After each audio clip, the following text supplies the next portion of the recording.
Hi there, I'm Avery Penn with Demon Media, and I'm joined today by Warwick Davis. Warwick, Hello. It's lovely to have you here. Thank you very much. Good to be here. Yeah, it's amazing that you're here at DMU. Can you tell us a little bit why you're here? Well, I'm here to voice over a documentary. All right. About the making of a film called "How to Make a Film for £43." That's a very interesting number. It is an interesting £43. amount, isn't it? Yeah. It's ultra low budget. Yeah. It's hard to even cater for a couple of actors for £43, Yeah. let alone make a film for it. But it's a really great documentary, and to be asked to come in and provide a voiceover is great. But it has to be very straight voiceover, because the comedy is really what's happening on screen. On screen, yeah. In this kind of indie filmmaking, which a lot of people will be familiar with. Some people won't be familiar with, but it's a unique world, and one that I'm kind of familiar with, having grown up making films myself. Yeah. There's always challenges that you don't expect. Challenges of finding locations, finding actors that you can use Always, yeah. who will be any good. Even if you've got the best script in the world, unless you've got some actors that can bring it to life, then it's a terrible concept. Yeah, so £43 is just the lowest of the low budget, so it's interesting. It'll be interesting to see what kind of comes out of that, definitely. Absolutely, and I'm hoping that people can watch the doc and kind of learn something, and either be inspired to make their own very low budget production, or be completely put off the idea. Well, so what kind of attracted you to the project as a whole? Because it's just voiceover work for you, so. I just enjoyed. The script was great to start with. Any job that comes into me via my voiceover agent, I'll straight away go through the script. Even though it's written in quite a straight way, there's humour in it, and I thought I can quite imagine the pictures that go with this. And then once I watched the documentary, I was like, yeah, this is going to be great. This is a great little project, and I do like to support indie projects and what have you. In my acting career, I've often got involved on screen in projects involving students, universities, etc. Because they're the future of our industry in this country, if not the world. Do you feel in that respect it's kind of important for a lot of the film students here at DMU to get involved with the industry and get some practical experience as soon as they can? Yeah, I learned everything I know about acting and filmmaking from working in the industry. Yeah. I did go to college and study media and journalism, but I found practically I've learned so much more just watching the industry function, being on a film set, watching them set up lights, cameras, asking questions, and working with other actors, asking them questions about their techniques and things. Yeah. So I think, you need a good grounding of kind of solid education, but nothing beats the hands-on practical approach. So it's very invaluable for you. It's been invaluable for you over your career, and it's been invaluable. You find it's invaluable for a lot of other people. Oh, absolutely, and just making films. Yeah. Just making something, even if it's only a minute long. The whole practice of shooting it, editing it, writing it, which I didn't used to do. When I was making films as a teenager, I used to just make them up as I went along. Seriously, we didn't know how it was going to end when we started at the beginning. And that was always the worst bit, actually. We probably should have planned it, because the endings were never great. They sort of just stopped, and the audience were left like... And then I used to pretend that I was some really pretentious director. I go, what do you mean you don't get it? Some kind of auteur filmmaker. As if and then they felt stupid, like, oh, we didn't understand how it ended, but he's brilliant. They never said that to my face, but I hope that's what they were thinking. Yeah, well, so just how important is it? How important is the indie film sector of, I guess, British film? Because film these days is very Hollywood-centric. Do you think indie filmmaking is kind of the future of British film, or do you think? I think we're going to see more and more indie filmmaking because of outlets like Netflix. They are now funding film projects, which is very unusual. And I think will allow a lot more indie filmmakers to break through, as it were, and into sort of mainstream, which is very difficult to do if you're just making films for theatrical release, because there's so much at stake. It's so expensive to a huge investment these days. Distribute a film theatrically. But with Netflix, it's like there are budgets available, and you've instantly got quite a large audience. Yeah. And the distribution costs very little for Netflix. I actually heard quite recently that Amazon's letting creators just put their stuff on their instant video service, just so they can get it out to as many people as possible and make money from it really quickly. So, well, YouTube, transformed the kind of world of amateur stroke indie filmmaking. When I was growing up, the only way people saw my films was at local film festivals. Yeah. And that was just once a year. Otherwise, it was my family sat around our telly at home watching it. So now, you know, we can make a film, you put it on YouTube, and it instantly has a worldwide audience, potentially, which is really exciting. So you've gone from having to... So the days have kind of gone from having to just gather a bunch of people around in a room to watch a thing you've come up with to being able to share it instantly with a lot of people. I don't know about gather, force them to sit there. I didn't want to say force. But that's what it became. It was like, come and watch another one of my films now. Do you ever get kind of a reaction that was just like, oh, really, Warwick? I did, yeah, I did used to. No. But I mean, my parents were great about it, but it was like, yeah, we've got other things to do around the house than sit here. But luckily, they were only short films, so it didn't require a huge investment in time to watch. But yeah, there's nothing more rewarding, and that's why filmmakers do what they do, than getting a reaction from an audience and seeing people, you know, enjoy something, be scared by something, be upset by something. You know, it's about creating, invoking emotion in people, which is what keeps us going back for more. Do you think it takes a certain kind of person to be a filmmaker? Yeah, you have to have a lot of tenacity, a lot of determination, a lot of energy. I mean, when I direct something, it just takes a huge amount of mental energy to kind of... Because not only are you creating a story and putting it on screen and making sure all the pieces will work when you get to editing this, but you're also motivating.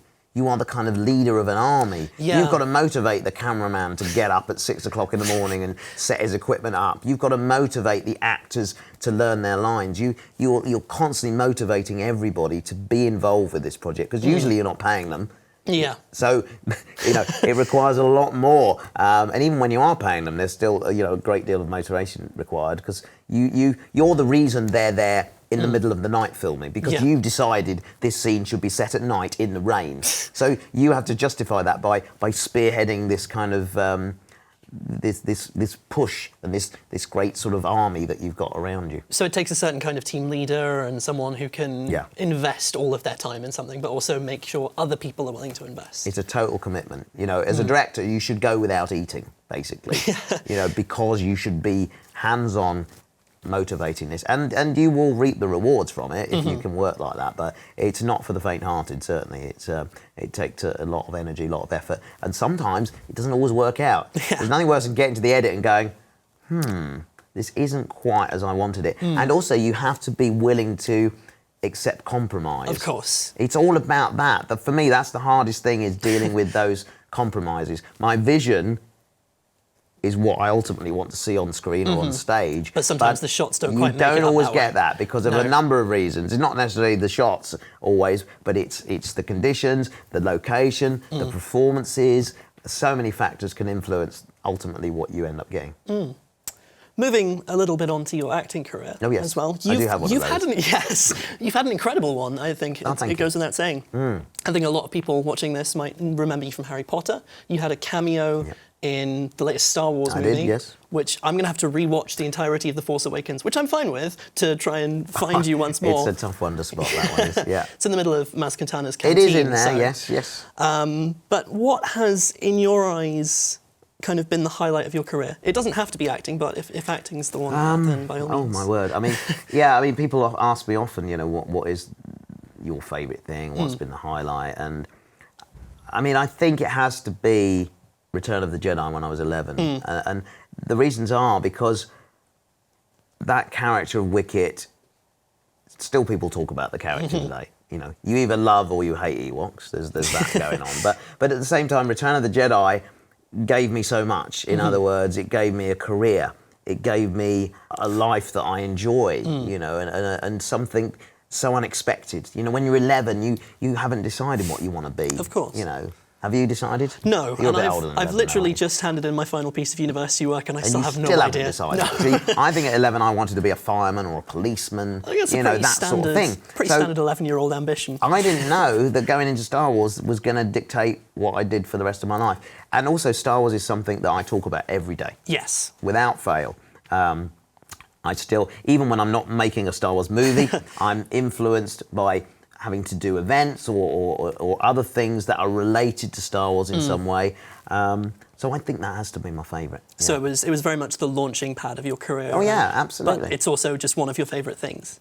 It's one of my favourite things. I was a fan. I mean, at 7 years old, I went to see Star Wars. Before that, I'd only seen Bambi in the cinema. So Really? can you imagine the impact that Star Wars had on me? That opening shot. And I mean, so many people are influenced. So many people in the film industry said once they'd seen Star Wars, that's all they wanted to do was work in this industry. So, yeah, I was a fan. So being in the movie really just enhanced that, and I've been a fan ever since. So, you know, when the idea of Episode 7 came along, I was as excited as anybody was. Did you just get on the phone to your agent immediately and just be like, I tell you how have I to be did in it. this film? Yeah, I mean, I was excited, and I was always hoping that I was going to be involved. But my daughter Annabelle's an actor, and she got a part in 7 before I did. Wow. And I used to take her to Pinewood Studios and drop her off and sort of loiter.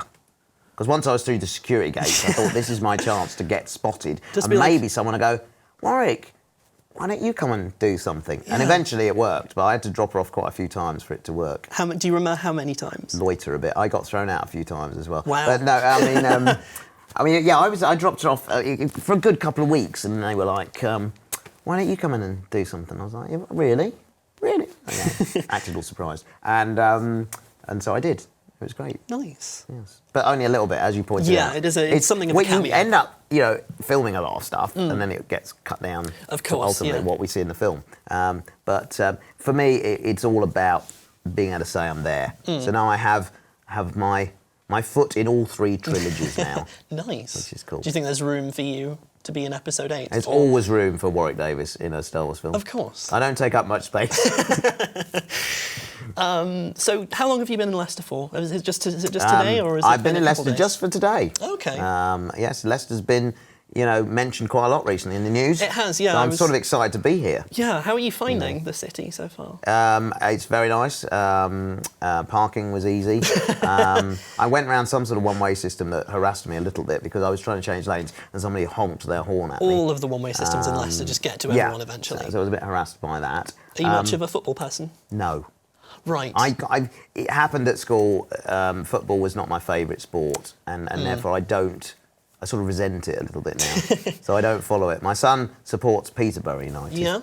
And he makes me go to the matches, which is horrendous. Do you find this with Leicester, right? Right. If the local team is playing at home and losing, everyone leaves like 20 minutes before it's over. I mean, I haven't actually been to a Leicester game. That's weird, isn't it? It is a little Suddenly bit weird. they could catch up, but they all just go. If it's 3-0 to the opposition, they all leave. You'd think people would want to stick around. It's like, They football don't. tickets They're are expensive. not loyal at all. They just go. So it's just me and my son left all alone on the benches. You're the only people at a Peterborough game. Watching the team finish losing, basically. I mean, the reason I mostly asked was because, of course, it's been a big few weeks for Leicester, of course, as you probably know. Huge 2 weeks for them. Yeah. They're all over the world, I think, Absolutely aren't they now, mad. with their big trophy. Yeah, I think the team are in Thailand right now. Well, I don't understand that. I sort of pick up bits of this, and they're over there for some reason because of something. The owners you want to tell me? The owners are Thai. There we are. They own like a big Thai duty-free and they said company. They said, we want to look at that trophy. Pretty much. Bring it over. Pretty much. We'll see if it fits on our mantelpiece. Pretty much. Oh, right. Warwick Davis, thank you very much. It's a pleasure. Thank you for having me. For your time and for your lovely little anecdotes. Thanks.